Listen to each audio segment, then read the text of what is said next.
Hi, we're going to start on time. Sandra. My name is Nancy Maraccio, and I have the privilege of introducing Sandy. I'm going to read the bio she always uses. It is this long. And then just a brief piece of a poem that isn't funny because she has more than one side.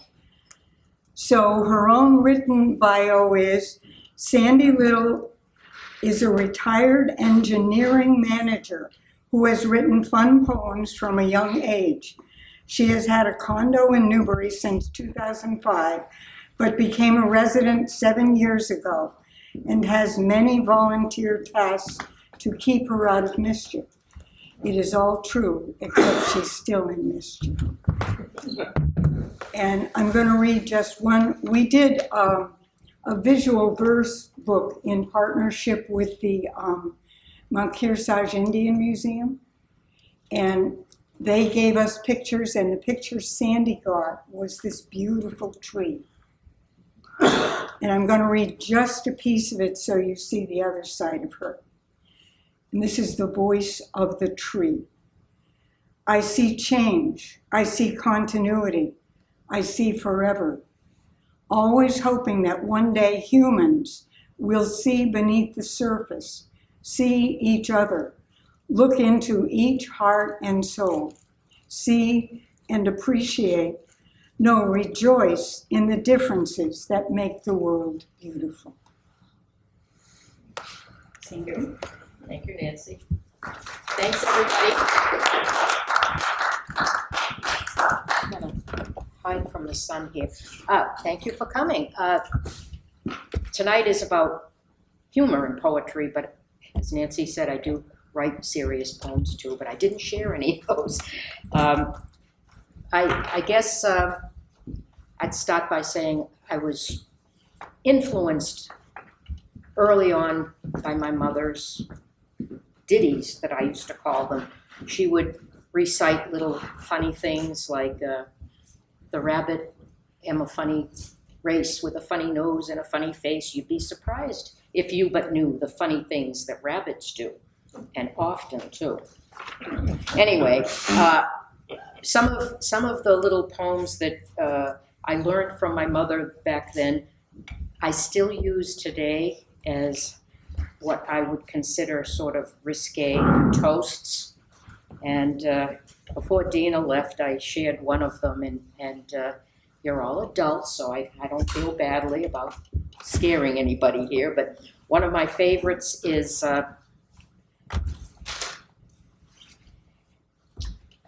stopping the phone, which I need for my timer. But anyway, one of my favorites is called The Sexual Life of a Camel. I know you have thought about this yourselves very often, but anyway, the sexual life of a camel is stranger than anyone thinks. For in his more passionate hours, he even made love to the Sphinx. Now, the Sphinx exterior entrance has been closed by the sands of the Nile, which accounts for the hump on the camel's back and the Sphinx superior smile. So that was one, and this one is also one I use, again, a little edgy, but here's to the roses in bloom. You in my arms, me in your room. A door that's locked, a key that's lost, a bottle of wine, a bed that's tossed, a very long kiss, a very long sigh. Shh, someone's coming. Is it you or I? I'm sorry. I get a kick out of these. Well, anyway, my first poem that I remember writing, I was 10 years old, and it was Father's Day, and I wanted to do something for my dad. Didn't have allowances back in those days, so I wrote a poem. Of course, being 10, I didn't think of keeping it, and apparently my parents didn't think of keeping it, but I remember that the first 2 lines were, just kind of sing-songy. You like planes and so do I, to go for a ride and apple pie, and on it went. But, I got out of worrying about not having a gift, I guess. So moving on through high school, college, in college, I went to Northeastern, which of course is a urban campus, and I am convinced they purposely set your classes up so that you're in one building on one side of the campus and the next class is way across the campus. So often I didn't have time to get any lunch, but there'd be vending machines.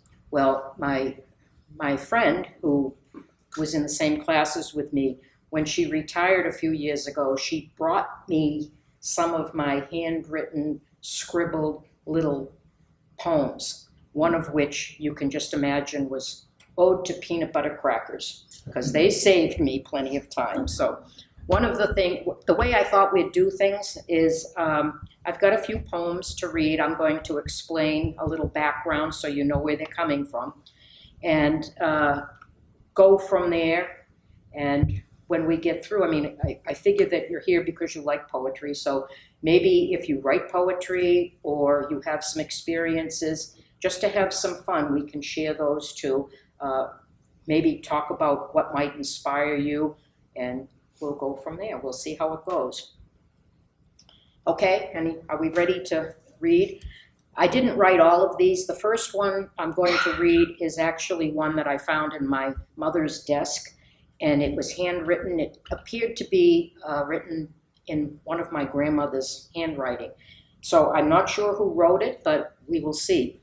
And you can tell that I'm getting older, and I'm focusing on some of these that have to do with age-appropriate things for me, because this one is called I'm Just a Little Behind. I subtitled it Forgetting Things. So this is a poem about a woman writing to a girlfriend, and apparently they're pen pals and they write back and forth. So it starts off with, just a line to say I'm living, that I'm not among the dead, and I'm getting more forgetful and more mixed up in my head. Sometimes I can't remember, standing at the foot of my stair, if I must go up for something or I just came down from there. At the refrigerator, it is so often. My poor mind is filled with doubt. Have I come to put food away, or did I come to take it out? With a turban on my head, I wonder if I'm retiring or just getting out of bed. Oh, I missed one line, but we'll just continue without that. So if it isn't my turn to write you, there's no need in getting sore. I may think that I have written and don't want to be a bore. So remember, I do love you and wish that you were here, but now it's almost mail time, so I must say goodbye, my dear. There I stood next to the mailbox with my face in shades of red, because instead of mailing you my letter, I opened it instead. Oh, I can relate to that. Anyway, I sometimes just write things that happen in my life, and I like to capture little events. And this one I wrote actually for my husband, Steve, who's sitting here. And he's very, very good at researching anything to find out how to fix something, you know, YouTube videos or whatever. And as a result, I'm kind of teasing him a little bit in this poem that I wrote. A cricket in the house. Chirp, chirp, chirp, chirp. It was driving Steve crazy. He was insulted and quite riled, being anything but lazy. He Googled and searched the World Wide Web for insight to rid the house of this monster he convinced was a blight. Molasses mixed with water, this one website said, to draw out that creature and drown him dead. I snickered at what seemed too fancy a cure. The chirping was melodic, not needing that lure. So with a bit of patience and a cup in my hand, I waited for that sucker to start exploring the land. Out from under the fridge he, or she, came, and I pounced with a cup, caught him, not too lame. A slip of paper under the cup prepped me for the oust, and I tossed that little critter right out of the house. So the moral of the story is simple. and oft saves the day. Sometimes the easiest method is the very best way. He said I couldn't use it because he didn't give me permission, but I used it anyway. Anybody that's been to the northwest part of the country probably had a lot of salmon. Steve and I have been to Alaska, land, sea, cruise, and we took a trans-Canadian train trip. So we were always learning about salmon, something that I never knew I needed to know more about. But anyway, this is actually one of my favorite poems. I just get a big kick out of it. It's called The Order of the Salmon. I hesitate to be unkind, but the salmon has a one-track mind. Once every year, full of fire, they swim upstream, higher and higher, up rocks and rills, up streams through hills, up high cascades, up grassy glades, through canyons steep, through waters deep, up stones and rocks, up dams and locks, from day to night, from dark to light, until at last, on one bright dawn, she gets there, just in time to spawn. Now having done her salmon duty, and being wooed by her salmon cutie, and weary from its trip uptown, in quiet waters she will drown, pondering with her dying bubble, thinking, why must sex be so much trouble? I get a kick out of them, you know? So this next one I wrote, it's kind of obvious. The title is Laugh at Oneself. Sometimes it's better to do that than get all upset and everything. But this poem was written during COVID, and I was getting pretty tired of staying inside, being isolated, doing things. I think I was about 6 spring cleanings ahead. I needed something to do. So anyway, this is what I wrote about. Keeping busy with baking made stay at home seem somewhat easier. So I looked through the fridge and inside the freezer. There, in a baggie, zipped up tight, no worries, was a whole bag of last summer's now frozen blueberries. A pie, I thought, just what was needed to bake. And Easter was in a day, so that was good enough for the sake of dessert. Use up things and have some for the next day, so I moved the bag to the fridge for defrosting out of the way. I woke in the morning, anxious to get things started, pies, cobblers, vegetables, casseroles, but what I didn't barter for was the pool of unknown liquid in the vegetable bin. But wait, it was dripping there from the shelf, what a sin. The purple goo was spreading so fast action required. I grabbed towels and sponges and so was mired in sticky juice, the blueberry bag, clearly the source. Zip tight promise, apparently the ass of a horse. Now I wouldn't be so bad if I had first donned my apron to cover my favorite white sweater while I was a baking. Timing is key and not my friend on that day as I pulled out drawers, shelves, moving all things out of my way. I wiped and I scrubbed, trying to clean up the mess. Then I looked down at my front to see how I was dressed. Blueberry juice now stained the white of my top. Someone else might have cried, but my snickers didn't stop.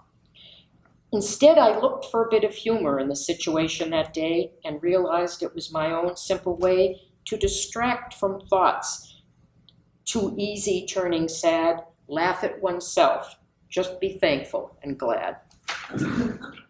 I didn't get the blueberry pie, by the way.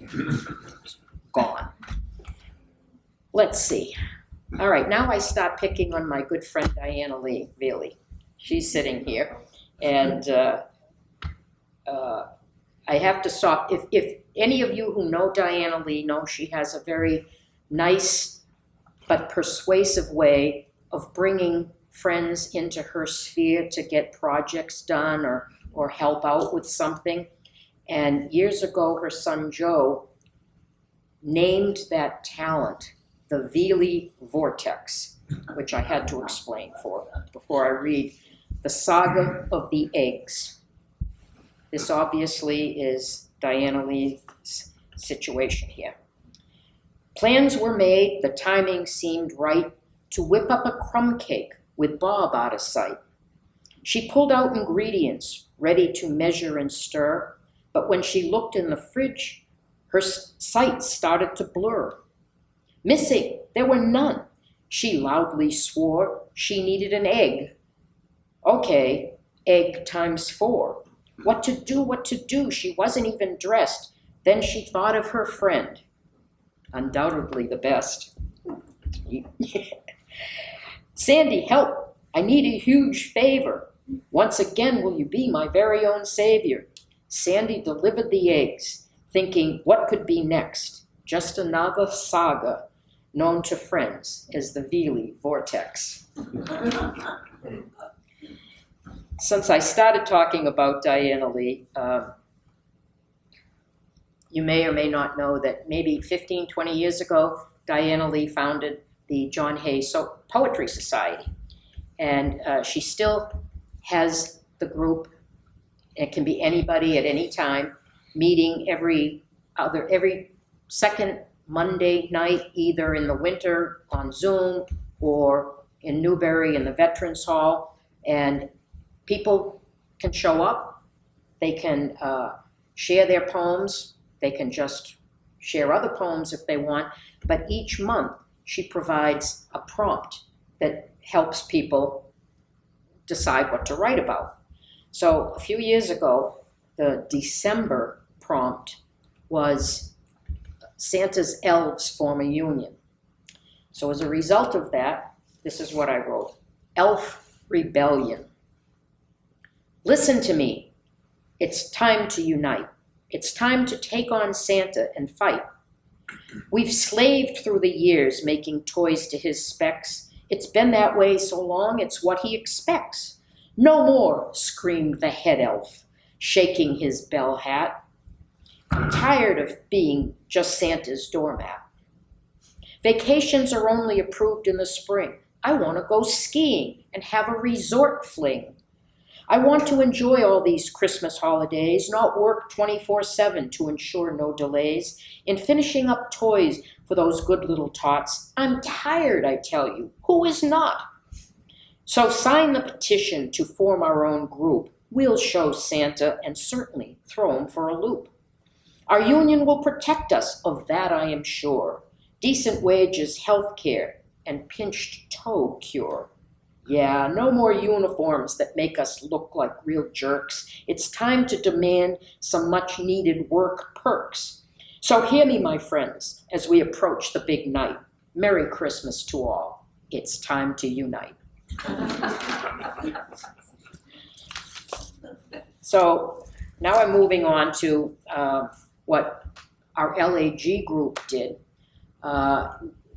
LAG conceived and coordinated the printing of 5 visual verse books.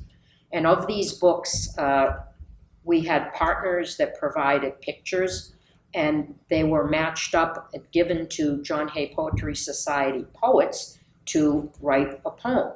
So just very quickly, the first poem, which was actually before I was in LAG, was with the Fells. They had paintings of the Fells area, and John Hay poets wrote poems, and that book was the first book that was produced. The second book, called Ripples Effect, was actually sponsored by Lake Sunapee Protective Association, LSPA, and they had a photography contest. Again, poems were matched, and that was the second book. The third book was, believe it or not, our most popular book. It was in conjunction with 7 historical societies, but it was in at COVID time. So the 7 historical societies, Andover, Bradford, Goshen, Newbury, Sunapee, Sutton, and Warner, were the only ones that were providing artifacts or pictures because a lot of the other historical societies were closed. Anyway, we wrote some poems. I was assigned one, and I didn't blow it up too big, but I'm going to sort of pass it around. This was a picture from the Newbury Historical Society, and if you can see it, it's a young woman with a cow, but on the back of the cow is sitting a black cat. So, you know, if you can see it, but there it is. So I have always had, although I like dogs, I have always had cats. So anyone that is a cat owner, cat lover, knows they're very different from dogs. Dogs are very loyal to their owners. They're very easy to get along with. Cats are just plain smug and do whatever they want. So, knowing this, my poem was called Superiority Complex. I am smug and content in my life of ease. I live in the barn and do what I please, indulging the humans that give me a place, but really, they should bow to my grace. I am feline, superior to all of the species. Recognize this and fall to your knees. Don't you understand that I am in charge? Look at the bovine. She's only large. I'm in control here. That's a fact, which is why I, the cat, sit on her back. All right, this next one is just sort of just something that happened, so I ended up writing about it. And I think everybody knows, you live in this area, you've had cold winter guests. That's the name of the poem. Was that a spot? Or something dropped on the floor over there? Oh no, it moved and has a skinny tail and some hair. Oh, maybe it's fur. Hard to tell from here as it traveled down the hallway as I watched, completely unraveled.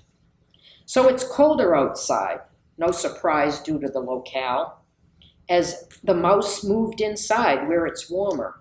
Not really, my pal. So try traps, but they're crafty, those wee little mice. Or live with new housemates, now wouldn't that be nice? The mice are okay if they stay in their space, meaning I don't want to see them right up in my face. They wiggle and squirm through the tiniest hole, so eradication seems a very fine goal. Good luck with your guest, or maybe it's more than one.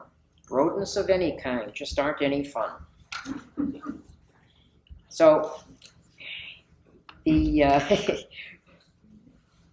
this next poem is another one that I found in my mother's desk. Again, I'm not sure who wrote it, but it relates to me the way I feel these days. You know, I've got new hips, I've got bifocals, I've got hearing aids, whatever. So this one is called I'm Fine, I'm Fine. There's nothing at all the matter with me. I'm just as healthy as I can be. I have arthritis in both my knees, and when I talk with a wheeze. My pulse is weak, my blood is thin, but I'm awfully fine for the shape that I'm in. My teeth will eventually have to come out, and my diet I hate to think about. I'm overweight and I can't get thin, but I'm awfully well for the shape that I'm in. Arch supports I have for my feet, or I wouldn't be able to walk down the street. Sleep is denied me every night, and in the morning I'm really a sight. My memory is failing, my head's in a spin. I'm practically living on aspirin, but I'm awfully fine for the shape that I'm in.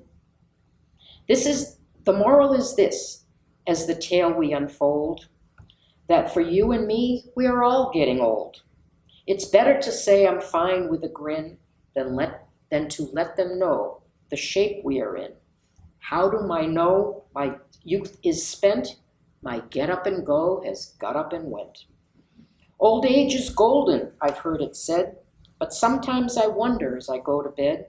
My ears in a drawer, my teeth in a cup, my eyes on the table until I get up. As sleep dims my eyes, I say to myself, is there anything else I should lay on the shelf? But I'm happy to say as I close my eyes, my friends are the same as in days gone by. And I really don't mind when I think with a grin of all the grand places my get-up has been. And now that I'm out of competition, my days are all a repetition. I get up in the morning and dust off my wit. I pick up my paper and read the obit. If my name is missing, I know I'm not dead, so I eat a good breakfast and go back to bed. Now, I was kind of hoping we could have some fun. I do have one other poem that I can recite, and then maybe we can see if anybody wants to share how they might be inspired or something. This one is actually one that I know who wrote it. It was written by Robert Graves. He was a early 1900s poet, and I just get a kick out of little twists and funny things. So this one is called The Naked and the Nude. The naked who do compete against the nude may know defeat. Now, I'm going to forget the next line. That won't work. Make it cool off the pages. I guess I'll have to read it. I'll get it. I'll read it. It's in my bag. I got out of the shade here. Did that help? See how old my book is? Very well worn.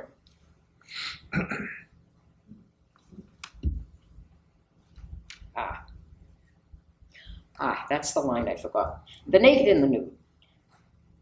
For me, the naked and the nude, by lexicographers construed as synonyms that should express the same deficiency of dress or shelter, stand as wide apart as love from lies or truth from art.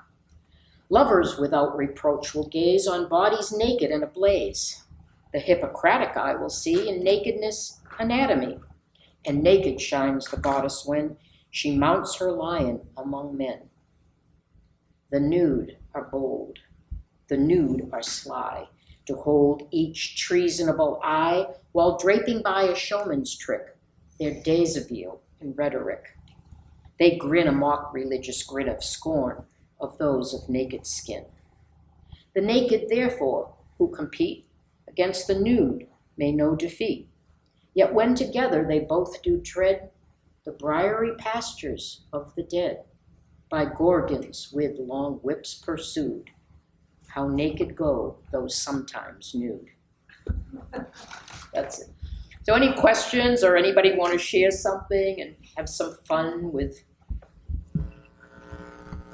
your poetry writing skills? I'm just impressed with you finding these various verses from your predecessors in the desk that you reference.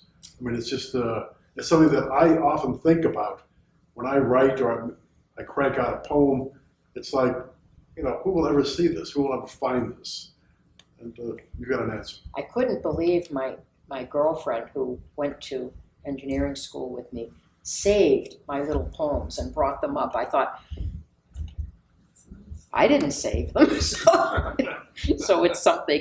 It does bring you back to thinking about when I first started writing actually poems, and I had to go back and say, oh yeah, I wrote that one when I was, boy, I've been writing these for a long time. So, but they're usually fun. I do get a more pleasure for me writing funny ones than serious ones. But as Nancy pointed out, I do have some serious ones. Anybody else want to comment or share?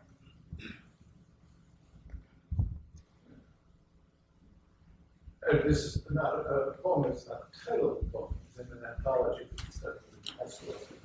entitled Ode on the Death of a Toad. This toad had been murdered by the lawnmower, and it went on for a while. We didn't like the title, so we came up with Ode to the Toad that got mowed. Or even better than that was Toad a la mode. I have a whole list of, I didn't bring them, and I don't have them all memorized, but a whole list of just funny things that I heard and when I was working, and we'd go out with some vendors and everything. One fellow went on and on and on and on. And he probably went 10 minutes, and he kept repeating things. And then later, when he hadn't had so many drinks, he gave me the next day the actual poem, which was about that big. I don't know how he did it. He kept repeating it and everything. But yeah, some of them are really fun. We have a good time with them. But anyway. Anything else? Nancy? Sandy, Joan. do you ever write limericks? No. No. I gave it a shot a couple of times, but I don't even think I kept them because I might have, but I didn't keep them. No. Now that I have a computer, I went back and found as many poems that I could, and I actually have a folder called poems now, but limericks weren't as much fun for me, so That's interesting. yes. I have a question about your process. You, in the course of a day, for example, when you have an idea, do you put it down, do you compartmentalize them, like people, trees, or whatever like that, or what is your process? I often just sit down and I might put a few words down because I like to do things that rhyme, but probably a good percentage of the poems I wrote, I just dash them off. Dash them off. I don't give it too much. The serious ones I give more thought to, but the funny ones I just sort of, I try to tell a story, and I like to keep it rhyming if I can. And sometimes I end up with them in the wastebasket. So, yeah, David. Do you have a favorite poet or a school of poetry that inspires you? I can answer that a couple of ways. To this day, my favorite poet is actually T.S. Eliot, only for Love Song of J. Alfred Prufrock, which I just love, and I just love the alliterations and everything in it. I was very moved, well, inspired, I guess, by, of course, Robert Frost, because I had a lot of poems from that. Occasionally, Ogden Nash. So, but again, it was the type of poems that had funny twists to them that really I just got a kick out of. This is an old book. This wasn't even my book. This was my sister's book, Sound and Sense, that when she was in high school, it's kind of fallen apart. But I read it, and I kept going through and little things on it and everything. And, you know, some of them I'd find, there's a lovely poem in here, great for Valentine's Day, that, you know, the white rose, I like that because, oh, you can share this as this kind of romantic. The red rose whispers of passion. The white rose breathes of love. The red rose is a falcon. The white rose is a dove. But I send you a cream white rosebud with a flush on its petal tips, for the love that is purest and sweetest has a kiss of desire on the lips. That's John Boyle O'Reilly. So that one wasn't necessarily, you know, inspired me to write funny things, but as you go through and you say, oh, I like the way that can be used. And so there's a wealth of different ways that, you know, I could read things and just get a kick out of them. I didn't memorize all of them. A few of them I did, but, you know, we all get a lot of inspiration. Yeah, poetry from memory has always been one of those things that have escaped me. The fact that you can do it, I think, is to your credit. Well, I can't write a memoir, so we all have our little talents. David's writing a memoir. So it's one thing. I like the fact that we can all, each of us, we're all diverse individuals. We can have a lot of talents and everything. There are certain things, I do artistic things, but not everything. I can't draw for beans. But Can't sing. Hmm? Can't sing. Say what? You can't sing. Oh, that's true. And sewing isn't really great either. I tell people that, yeah. I have many talents, but singing and sewing are. Steve can sing. Our daughter can sing. I don't know about Matthew, our son. We never hear him sing. But so yes, we share different things. So that's true. So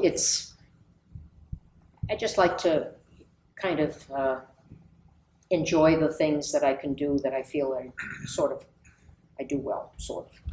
Anyway, anything else other than, yes, Nancy? Many of your rhymes have double meanings in the words. Do you do that on purpose or notice it afterwards? I do it on purpose. Again, because I like to play with the words and everything. So it's not always something you can do, but if I can, little fun times. Anyway. Okay. Do you publish your poetry at all? Only in visual verse. Okay. I don't know if we had anything else. Well, some of the John, if you count Intertown record. I do. Okay, yes, some of those are there. So, oh my God, I must be famous now. Could be. I saw one of our neighbors at the town warrant meeting came up because she saw the ad in the Intertown, and she said, "Oh, you're famous now." And I'm going, "Oh, I think I'm infamous, but whatever. We just have to have fun." All right. Thank you all, and have a very nice evening.